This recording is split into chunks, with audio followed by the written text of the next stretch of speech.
Well, welcome back, Sarah. We are here talking about you walking through kind of what I call the reignite your group process, where we take a look at a group that you already have in existence that you've been doing, and kind of say, okay, what might we do to it to kind of reignite it and react to what's going on in the market, what feedback we're getting, all that kind of stuff. So, in our last session, we went through the VIP process. So we talked through the vibe and the ideal participant and the program promise, because that's the foundation of any time we're looking at a group. So I'm just curious, because it's been about a week since we talked last, is there anything that came from that conversation or anything kind of in reflection that you're like, ooh, I want to tweak or kind of bring into the conversation? It's interesting. I usually, when I have the new dates for the new cohort, I share the fact that I'm running a new cohort with past participants. And so I did that, and immediately one of the past participants said, "Oh, here's someone who might be interested." I talked about the program, and so I talked to this lady yesterday. And I noticed myself talking about the program promise, which I have never done before, right? And so I was like, oh, yeah, it was so clear to me that the program promise was this click where they get the way they want to market that is aligned with them. And not so much, oh, you now know, these certain tactics or whatever. It's more like, marketing feels easy because they realize all it is just talk more about who they are, what their worldview is, and their life's work. And so, yeah, this person is like, oh yeah, that sounds exactly like what I need to do, and just kind of this idea of, it sounds so cliche, but making marketing easy, because usually participants understand that it's not actually marketing that we're doing. It's really just communicating about our life's work, communicating from who we are and what is aligned with us. So yeah, that's the aha moment that I had for me I around it. love that, because that is part of why we figure out the program promise, right? Is to be Right. able to have that conversation with someone to say, like, hey, if you say yes to this, this is what you get to accomplish, this is what you get to experience.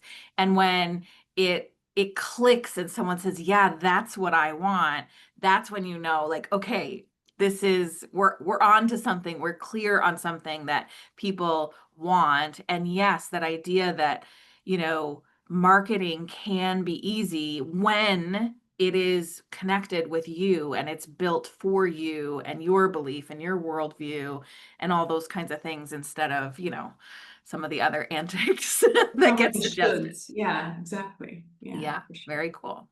Very cool.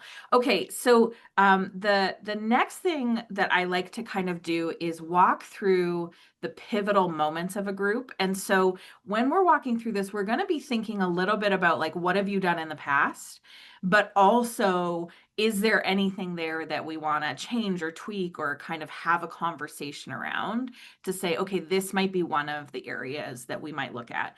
The reason I start with the pivotal moments is because these are the moments in a group that, when you make changes, even small ones to these, they have big impacts on the full experience of the group participant. And so that's what we're going to do. And then at the end, I do want to kind of just check in with you and ask a little bit more about, I think it was in our last call, just that conversation around, you're getting a sense that as you kind of make this a more accessible, from like a 6 week to make it into a 6 week program, that there's some things that will need to go away. Like, that. And so I want to just start that conversation and kind of talk through what that could look like in terms of next steps. Cause I know that that's part of what is going to happen. And so we can get that started. How does that sound? Yeah, that sounds great. Okay. So the first pivotal moment that I always like to talk about is onboarding. And I consider onboarding anytime between when they say yes to being in the group to the first session. And so it's often, it entails, like, Are there emails? Is there a community or a platform that they're getting access to? What does that look like? And so when we think about onboarding, what we're really trying to do with onboarding is help ease people's understandable kind of like, what did I do reaction sometimes, right? Where it's like they've said yes, they're excited about it. And then depending on how long it is between when they've said yes and that first program date, that kind of like, ooh, did I make the right decision? What am I supposed to do? What did I sign up for? So what we're trying to do is we're just trying to kind of confirm for them they made the right decision, they're in the right place, and set them up for success in that first session. And so what I'm always trying to kind of do in this onboarding part is help them feel good about their decision, and then also help them to be prepared for that first session so that they're ready. And then I always, if possible, love to give them some kind of quick win that isn't, Mickey's joining us for this conversation, that isn't necessarily, not everybody will do it, right? Some people, they're not ready for the group to begin until that first session. Like that just, they're not. So it's a quick win that even if you don't do it, isn't going to put you at a detriment. So it's some kind of momentum building, but it isn't like, well, if you didn't do that, now the first session doesn't work. Right, right, right. Yeah, I get it. So when you think about the onboarding, can you kind of walk me through what you did in the past and kind of what you're thinking for this one? Yeah. So, um, all my onboarding, also for the other program, obviously for the one-on-one coaching, I like to have a conversation with people. And it's interesting because this lady that I talked to just yesterday, she told my past participant as a feedback, she's like, I wanted to buy it right away, but there was no buy button. And so Lisa, my past participant, then told her, well, Sarah likes to talk to you first to see if you're a good fit. And so I was kind of like doubting my decision of, making it easy for people to buy, and still also me wanting to make sure that this person is a good fit. And so what I decided is to go ahead with the conversations. I think it's key for this program. Um, and maybe kind of facilitate the referral decision making, because what I feel like, if it is a referral from someone that has done the program already, I can pretty much assume that this is going to be a good fit. And so maybe just kind of like make it easier for those people and say, okay, if you want to just buy right away, here's the payment link. So that was interesting. The other thing that was interesting that she mentioned was like the page was way too long. She was Mm. basically sold already, and she's like, oh my god, I'm starting to have doubts. Why is this page so long? And so I was like, okay, that's good information. So it also means that, this program, I built it in 2019, where I still had to do a lot of education about what is humane marketing, how is it different, and that this thing even exists. Like, nobody knew about a different way of marketing. And I feel like now I have to do that much less. Um, Especially with people who are on my email list, they already know. And so I was like, oh, okay, I can shorten the page. I can take out, I had so many testimonials on this page. And I was like, well, put them separately. And then I can, just share that page with people if they want to see more testimonials. So that was really good feedback already. So in terms of the onboarding. And then, so we are now recording this, it's early November, and the program starts in February. And this is almost 3 months. And so she's like, well, what can I do in the meantime? And I said, well, if you decide to join now and pay now, you get access already to the video portion. And so she really liked that because she can already start working on it. So that I really like that. It's all there. Yes, you can do it, or you can just wait before we get started. And then usually the week before probably maybe 2 weeks before, I can let people know, okay, here's, how many people we have, here's who they are. If you want, you can get started with watching the first video. So yeah, just kind of like keeping them informed. I think 3 months is probably the earliest that I ever had anybody saying, yeah, I wanna do this. So I just told her, let's keep in touch, right? It's kind of strange to just be like off communication for 3 months and then like, oh yeah, I signed up for this thing. So yeah, just keep in touch in the meantime. Yeah.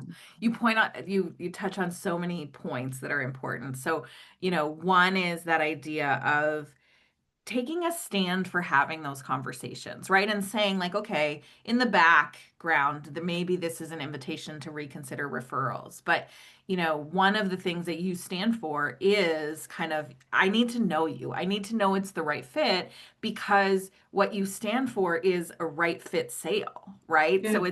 So yes, so many people just have the buy now button and it's like that get excited and, take advantage of the excitement.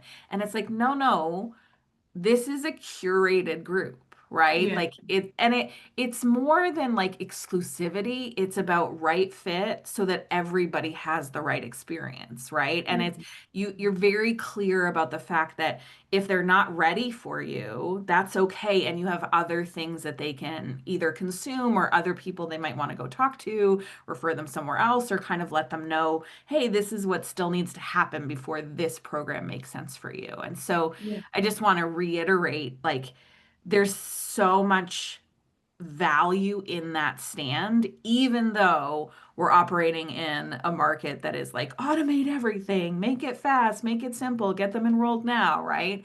And it's like, no, this is one of those differentiators. This is why this program is different, is because Right. we curate the content and we curate who's in there so that it's a right fit for everybody. Exactly. Yeah. Yeah. Because in the end, I'm responsible for the group. And so I remember this has happened once in the first year where I invited someone for free and it was a really bad fit. And I then had to make the tough decision to kick them out. It was very, very difficult, but I had to do it for the integrity of the group. Yeah. And so, yeah, I just don't want that to happen again. No, right? Like, so it's so interesting because, I think this is a tension point for a lot of people in their groups because they want to fill their groups because, they want to make money, they need to make a revenue, like all those things. They want to lead the group, they want to have the impact. And yet, the choice of who is in the group is one of the most important choices you're going to make as to the success of the group. And so allowing that to just be anybody, allowing that to only be people who are excited in the moment and then are like, what did I do?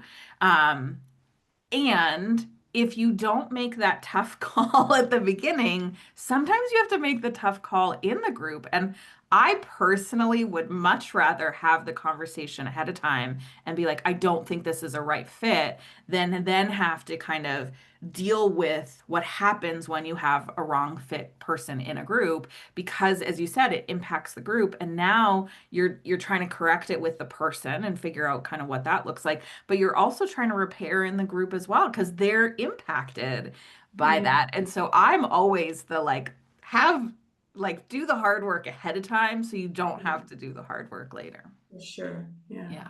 Yeah.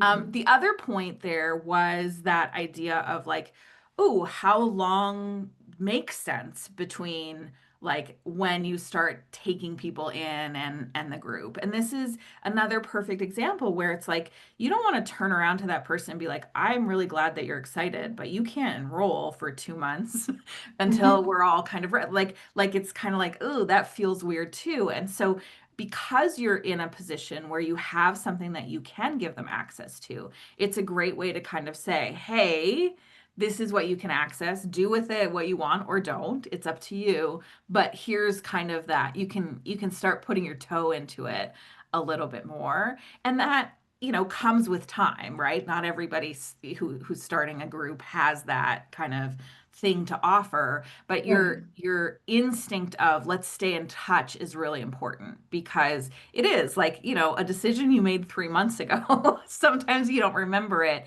but each time you kind of connect with her on some way is validating. Yes, you made the right decision, and yes, this group is on its way.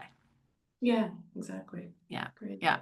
I love that. And also just celebrating the fact that since 2009 to 2025, so much has changed that like you can take some of the education piece out of the website. Like that's really a testament. The other thing I was thinking as you were saying that too is over that period of time, that 6 years, you've also done a lot that has people who are coming to you and thinking about it. I mean, obviously through a referral, but even those other things, there's podcasts, you've done a lot to enrich the environment. So people who are coming to your website, I imagine few of them are looking at it like I've never heard of this Sarah person, right?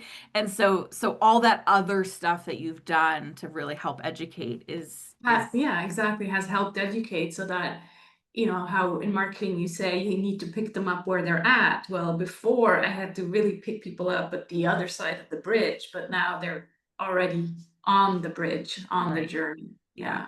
Yeah. Yeah, they've Mhm. been following some of the Yeah. the points that you've left for them, which is awesome. Mhm. And so yeah, so onboarding, what we're looking for here is that confirmation in it. You've got kind of a quick win already set up in terms of you have access to the system. You're welcome to kind of go in and check it out. There isn't necessarily a task you have to do, but there's like it's a very cleared process, right? You start at the first module and kind of get as far as you get. Is there anything else that you would want to consider for your onboarding?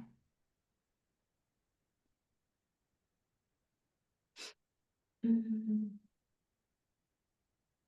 Like in the past, when I had the community, I also gave them access to the community. And I actually noticed that a lot of people didn't take advantage of the community. It was too confusing for people to have access to the program. And, there's a whole set of videos and workbooks. And then they were like, what's like, yeah, I just noticed that it was too much.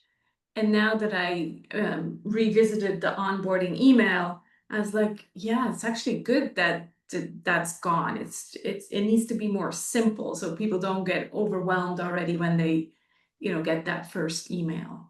So, Yeah, no, absolutely. I think your instinct on that is correct, and your experience with it makes sense.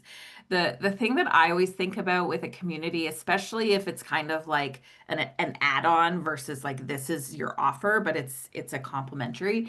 I always feel like you're like the new kid in school, and you just assume everybody else is friends with everybody else, and you're just the weird new person. And so it takes a lot of kind of courage or gumption to be like, hey, I'm new here. And so it is really important that if you are offering those kinds of things is like what does the intro look like? Like what does that onboarding kind of look like? And I think what you're saying here is the onboarding for the program is really access to the modules because yeah, that's leading us to where we're going to be. And if in the future there's a community, that's a whole different onboarding that happens.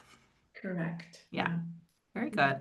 good. Okay, so onboarding, so we've got kind of from when they say yes to that first session, and then the next pivotal moment is that first session. And the reason this session is so pivotal is it's kind of that first impression, right? They've got an impression of you through the conversation, they've got an impression of you through the email, and I love that you introduce people through the email so they kind of have an idea of who's in the room.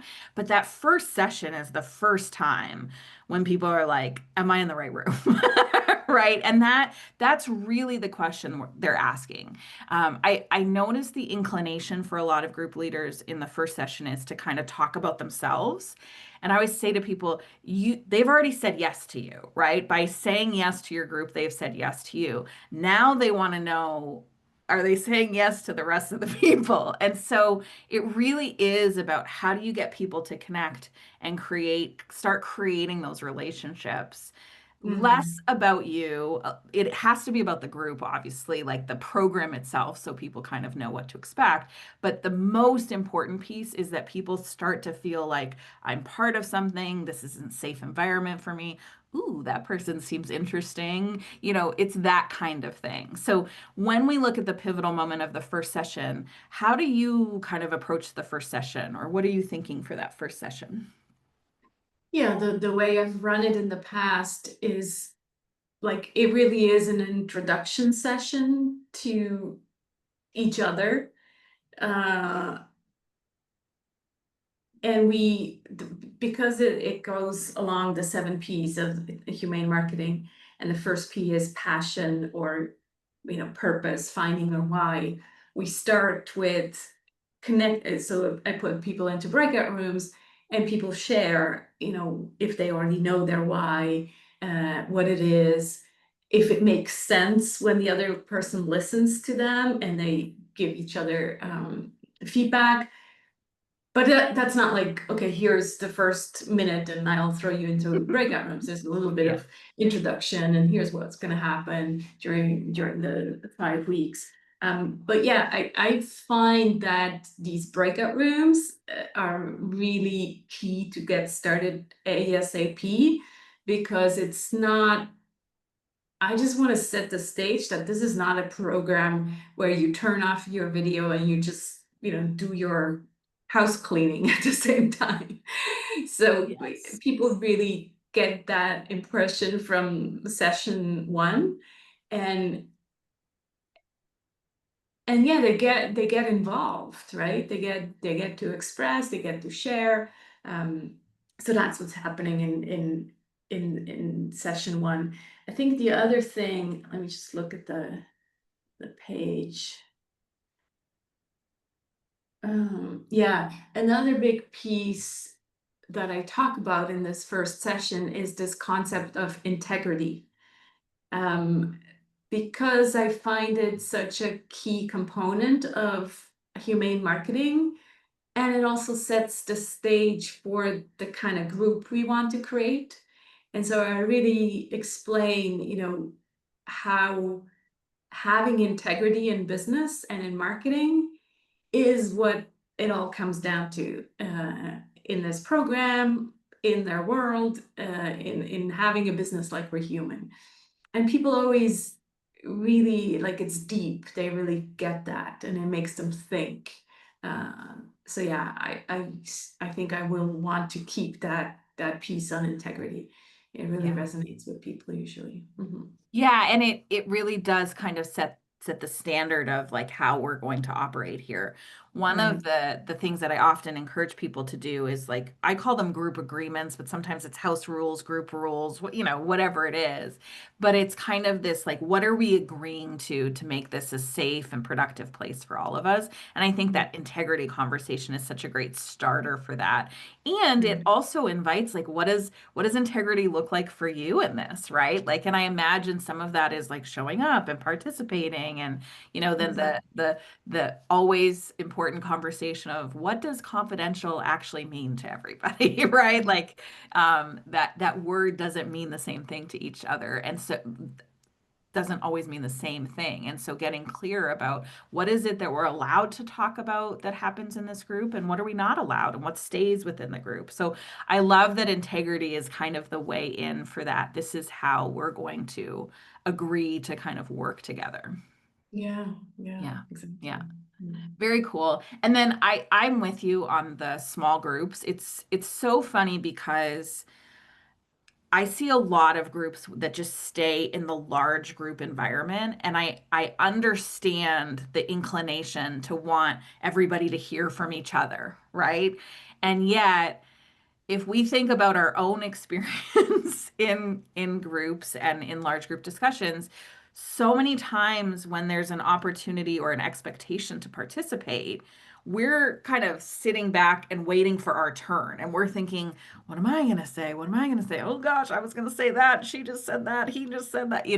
There's all this kind of anxiety, and it's not, necessarily overwhelming, but it's playing out there. And so when you move to small groups, that anxiety might still be there, but it's much less. And You there's mean breakout rooms? That's yeah, what you're sorry. talking Yeah, about. Yeah. breakout rooms. Yeah.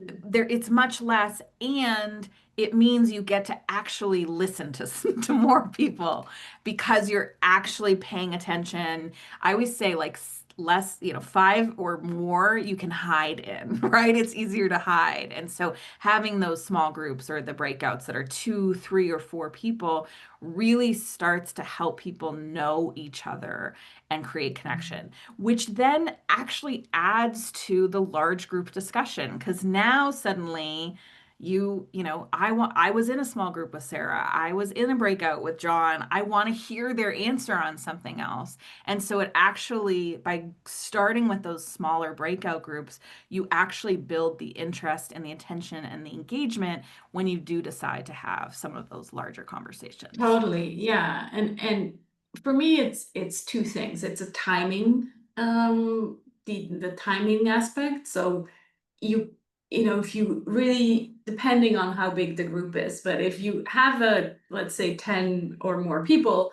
it takes a long time to have everybody to speak. And like you say, you're just waiting, and then you always have the person who can never stop, and you're like, hurry up. Um, and so yeah, it's much more efficient to have people in breakout rooms. And the second thing is, yes, that intimacy of getting to know each other. And then I also usually during that first session, I tell them the person that you're with in the breakout room, this is now your accountability partner. Love So that. really get to know them, because you're going to be sharing with them over the next 5 weeks. And then the other thing that usually happens in a big group is all the extroverts are talking, and all the introverts who sometimes have the smartest things to say don't talk.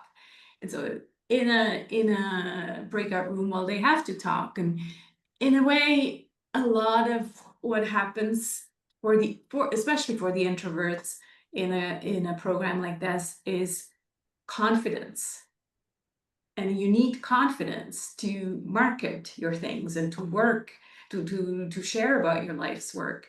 And so in a way, they're also building that confidence muscle by, speaking up and not just consuming content, but by being active participants. I Yeah. love that. What a great way to kind of, I'm imagining that as people are sharing, more and more people are kind of saying to them, "Oh, that's really interesting. Oh, tell me. Oh, that's cool. Yeah, you should totally talk about that, right? Oh, I'd want to read about that." And yeah, that confidence gets developed.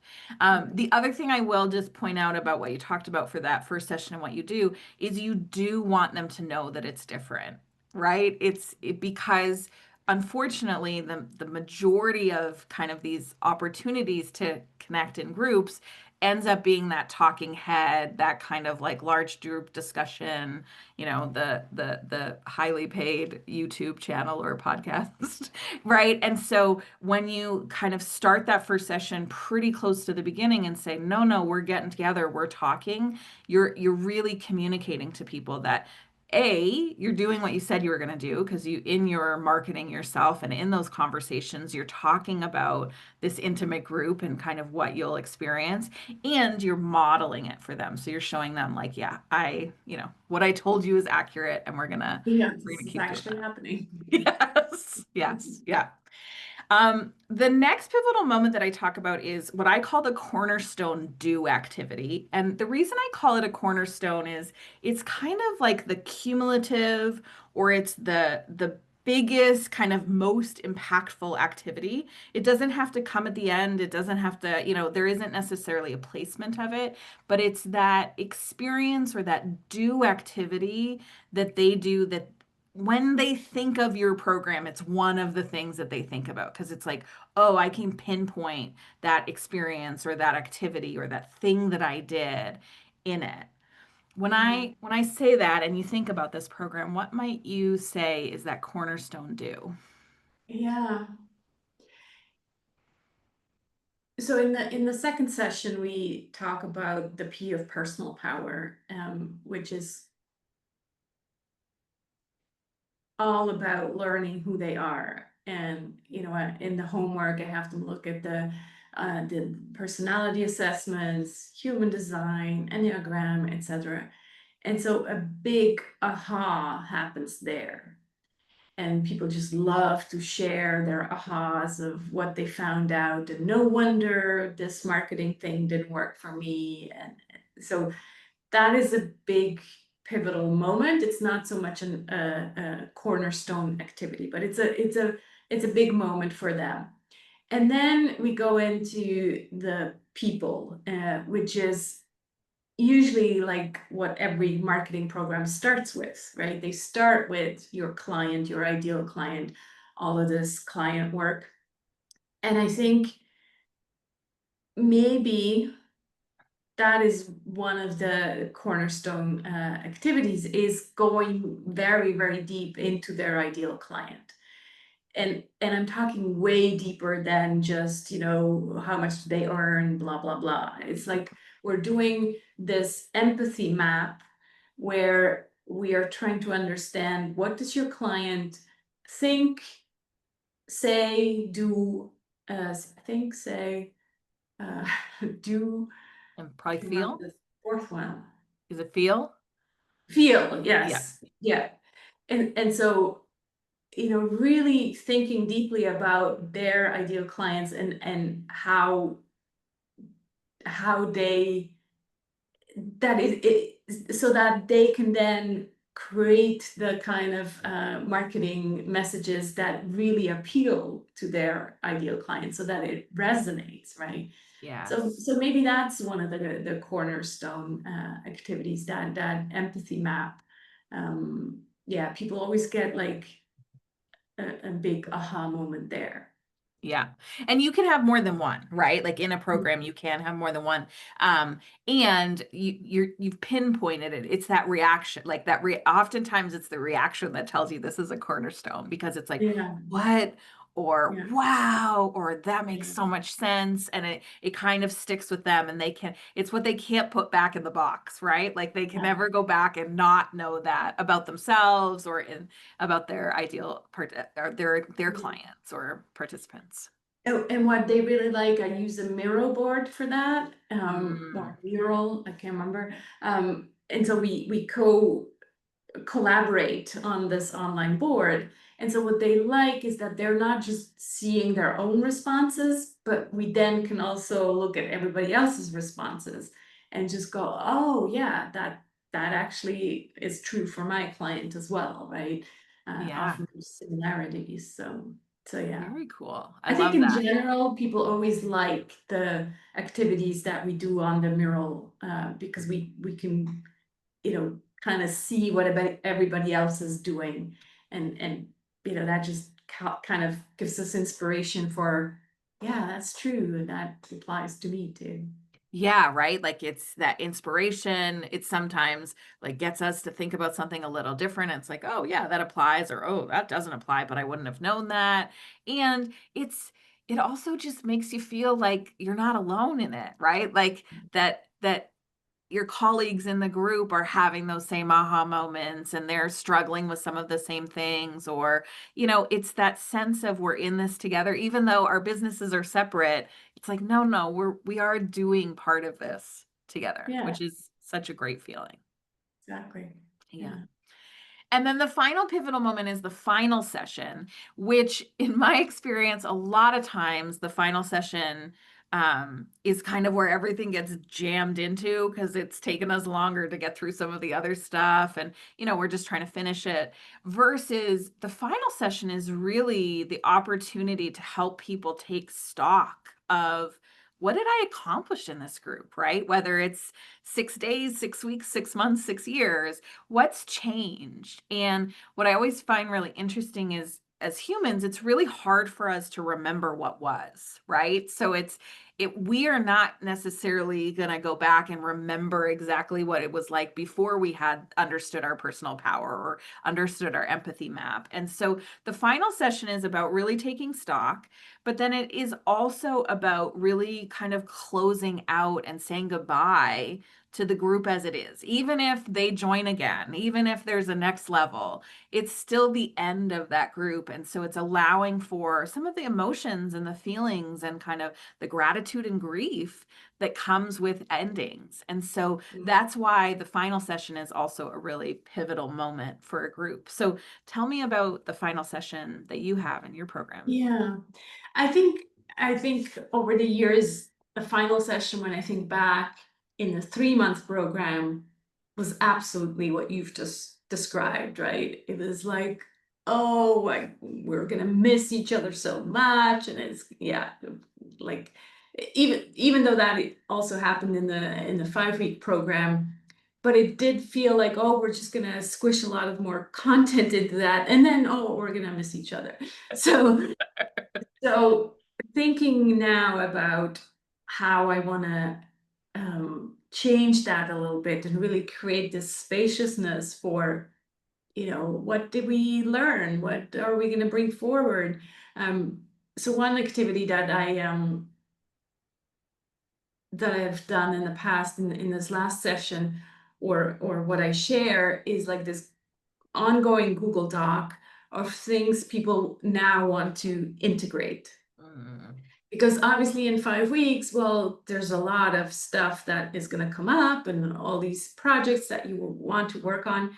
And so there's a Google Doc that we've created over the years where people can go back to and say, oh, yeah, that I want to work on that. And they can add their own thing. And this is divided into being, knowing, and doing. So it's mm, not all just, to-do list. It's more also going back to the being. What do I want to go back to and change, look at the integrity piece again, or whatever it might be. So yeah. that I feel like I want to keep, but I do want to create some more spaciousness for this celebration and just togetherness. And I'm thinking, because the last P is partnership, so maybe Mm, instead of going so much into the content of partnership, I can just make the last session about our own ongoing partnership. Like, mm, how could we walk the talk of partnership, and not like, here's the theory of, yeah. collaborations and partnerships. So that Yeah. could be a way to do it. Yeah, I love that too because it continues like the relationship beyond the group, right? It's Yeah. kind of like, hey, this is just our starting point and there's going to be opportunities for us. And, just want to acknowledge the fact that there is a difference between a 5 week group and a 3 month group and what you experience, right? Just in terms of the amount of time you spend Of together course. changes Yeah. that, but also there's more of life that happens in 3 months, right? You kind of come good days, bad days, versus 5 weeks you might have that but not quite to the same extent. And so the length of the program and the intimacy in which you create that you've created in the group all impact kind of what is necessary in that final session. What I kind of use as a benchmark is like 10%, up to 10% of total program time on kind of that final session. And so the shorter your group, the less time there is to do that. And then it really is, it's about, for me, it's that taking stock piece sometimes impacts the first session because we know that people aren't always able to remember what was. Sometimes our plan for the final session impacts our first session. So, for example, if we want to help them to kind of remember what were they feeling or what were their intentions or what was that partner conversation that they first had with people about it, then it's kind of putting them back in that partner group and having the partner try to remember with them what was it that they wanted and all that kind of stuff. So there is a connection usually that happens once we kind of figure out what's that first session, what's that experience that last session, what's that experience we want them to have. And then we kind of say, okay, in that first session, is there anything we need to do to help make sure they get that experience. Yeah, coming full circle kind of thing. Yeah, I love. Yes. Yeah. Yeah. Yeah, Yeah. So it can be conversations. Sometimes it's like writing letters, like your future self, your past self. It's, just capturing what are your intentions for the program. There's a bunch of different ways to do it, but it helps you, yeah, as you said, to kind of put it full circle and say, oh, remember when? Because at that point you won't remember when unless you have some kind of yeah, help. Very yeah. cool. I'm excited. I look forward to co-creating that last session with you. I think it'll Yeah. be really good. And I'm actually, yeah, positively surprised how well partnership, that last piece, really fits into that. So it'll be Yeah. good. Well, your P's all along have really fit into the whole the flow of it. So Yeah, it's yeah. almost like you've done this before, Sarah. Very cool. Okay, so the final thing I want to talk about is just, because you took it from a 3 month and moved it into the 5 weeks, you know that there's some culling that needs to happen and all that kind of stuff. So um my suggestion for what we do is we go through kind of separately, so between our next calls, and we look at everything that's in the program through the lens of, is this a must? Like, will they be able to get that program promise without it? And we're looking for the most pared down that we could make it while still giving them the program promise. And what we do then is we just kind of compare and have a conversation around it. And sometimes what we think we're going to pare down, we end up not. And other times we're able to say, oh, what else could that be? Right? Like sometimes it's additional resources, or so it's not that we lose it entirely, it's just the role it plays in the program can change. Yeah, that How makes a does lot of that sense. sound? Yeah. Yeah. Yeah, I think that that'd be really helpful, and I'm sure it's helpful for people who are listening and having their own program and going, what do I do with that? So that Yeah. also Yeah. And that process only works if you know your program promise, that you have to have a program promise, and that you're willing to say, I'll let go, right? Because sometimes, we don't want to let go. It's been hard work. We've put a lot into creating it. And so you need both the willingness to let go and the program promise to make that process work. yeah. Very cool. I'm up for it. So We're let's up do for it. it. Yay. So that's what we'll talk about in our next call is kind of our experience as we went through all the content and the resources that you have in the program to date. Cool. Yay. Thanks, Sarah. Okay.